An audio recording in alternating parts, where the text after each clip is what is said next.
किशन जी ने अभी प्रेस वार्ता की है। महाराज जी, अब आपका जो सरकार लोग इधर प्रसाद ले लीजिए। महाराज जी, अब आपने यहीं पर एक तरीके से अपना वो बना लिया नहीं है। नहीं, हमने नहीं बनाया है, प्रशासन हमको यहीं छोड़ के गया है, तो जहाँ छोड़ दिया हम वहाँ हैं।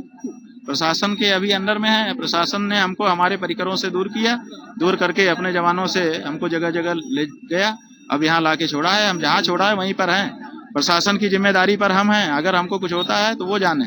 हम तो यहाँ मौनी बैठे हैं। मौनी का जो दिन है, मौनी अमावस्या का, वो तो बीत चुका है, अब दूसरा दिन है। कब तक यहीं पर रहेंगे? अरे भाई, आज भी एक बीत गया, अगले साल फिर मौनी आ जाएगी, उसके अगले साल फिर मौनी आ जाएगी, जाने कितनी मौनी आएंगी, अनंत काल है।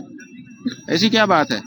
वो ये तय तो करें कि आप मौनी अमावस्या आएगी, उसमें ससम्मान स्नान करेंगे, हम ये सुनिश्चित करते हैं। क्यों नहीं करते? आपने एक बात कही कि जो चारों पीठ के शंकराचार्य हैं, उन सब के लिए एक प्रोटोकॉल जो है, जब तक ना बन जाए। अब हमारा मतलब ये है, हम ये बात क्यों कह रहे हैं कि जब हमारे साथ ये हो सकता है तो औरों के साथ भी हो सकता है। तो अपने जो पूजनीय आचार्य हैं उनके बारे में भी हमको चिंता करनी चाहिए, सबसे छोटा होने के नाते। तो इसलिए हमने वो बात भी जोड़ी है। भविष्य में तभी आप स्नान करेंगे जब ये प्रोटोकॉल। अब भविष्य में हम फुटपाथ पर ही जब आएंगे रहेंगे, चाहे जीवन बीत जाए, और जब तक ससम्मान हमको ले जा करके स्नान नहीं कराया जाएगा तब तक हम अब यहाँ आते रहेंगे। स्नान तो तभी होगा जब ससम्मान जाएगा। एक सवाल ये है महाराज जी कि 10 और 11 मार्च को एक संत सम्मेलन जो है दिल्ली में बुलाया जा रहा है, उसमें भी आप शामिल होंगे? हाँ, इसलिए शामिल होंगे क्योंकि यहाँ पर अगर हम संतों को इकट्ठा करें तो यहाँ पर एक तो ये बात कही जाएगी कि साहब यहाँ संत आए थे तो वो इकट्ठा हो गए, इसका क्या मतलब है। दूसरे, यहाँ बाकी जनता भी आई हुई है, वो भी डिस्टर्ब होगी।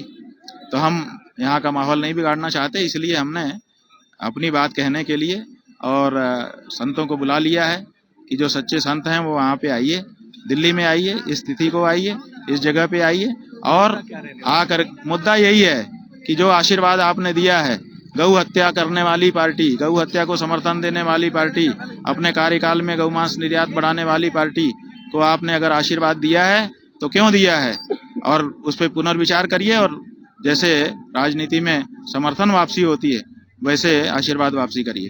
एक आखिरी सवाल महाराज जी, कल के पूरे घटनाक्रम से जुड़ा एक सीसीटीवी सामने आया है, उसमें ये एक दावा किया जा रहा है कि आपके लोगों की तरफ से ही बैरिकेडिंग तोड़ी गई है, आप इस पर क्या कहेंगे? नहीं, वो एक अंश होगा, सीसीटीवी का कुछ सेकंड, कुछ मिनट का अंश होगा। आप पहले पूरा वीडियो देखिए। पूरा वीडियो जब देखेंगे, क्योंकि हमने अपनी आंखों से देखा, हम पालकी पे बैठे थे, हमको सब दिखाई दे रहा था। जो हमको ले जाने वाला पुलिस था, उसकी जो पार्टी थी, वो आगे आगे चल रहे थे। उन्होंने जा करके वहाँ पर जो बैरिकेड के पुलिस थे उनसे बात की। बात करने के बाद पुलिस वालों ने खोला। ज़्यादा लोग जाने के लिए जो अगल बगल के बैरिकेड रहे होंगे वो धक्के से भले गिर गए हों, बात का उसमें दिख रहा हो, लेकिन पूरा जब देखेंगे तो आपको पता चलेगा कि पहले गए हैं, सब लोग रुक गए हैं, रुकने के बाद पुलिस वालों ने बात की है, बात करने के बाद उन लोगों ने बैरिकेड खोला है, तब आगे गए हैं।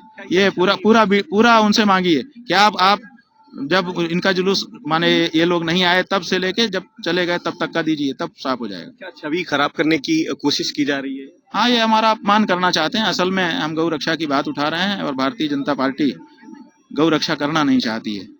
गौ हत्या को बढ़ावा देती चली जा रही है, बीफ निर्यात को बढ़ावा हो रहा है। अभी भोपाल में आपने देखा कि जो सरकारी स्लाटर हाउस है उसमें गौ मांस जब्त हो रहा है। ये कह रहे हैं कि हम भैंस का मांस, और जब लेबोरेटरी में टेस्ट किया जा रहा है सब गाय का निकल रहा है। तो ऐसी परिस्थिति में गौ हत्यारी पार्टियों से, स्लाटर हाउसेस से ये चंदा लेकर के राजनीति कर रहे हैं। तो ये इनके खून में, मुंह में लग गया है, तो ये बंद नहीं करना चाहते। दूसरी कोई पार्टी भी बंद नहीं करना चाहती। हम आवाज उठा रहे हैं कि गौ रक्षा होनी चाहिए। क्यों? क्योंकि पूरे देश की जनता, हिंदू जनता चाहती है कि गौ हत्या बंद होनी चाहिए। तो इनके मुफीद नहीं हो रहा है, तो ये चाहते हैं कि यही अकेला व्यक्ति आवाज उठा रहा है, इसको किसी तरह से चुप कराओ, या तो डरा दो, धमका दो, और या तो मारे पीट दो। ये है बात। बहुत धन्यवाद महाराज जी। देखिए, ये ज्योतिष पीठ के शंकराचार्य स्वामी अभिमुक्तेश्वरानंद जी थे, जिन्होंने तमाम विषयों पर अपनी जो बात है वो रखी है। गुफरान जी, मीडिया, प्रयागराज।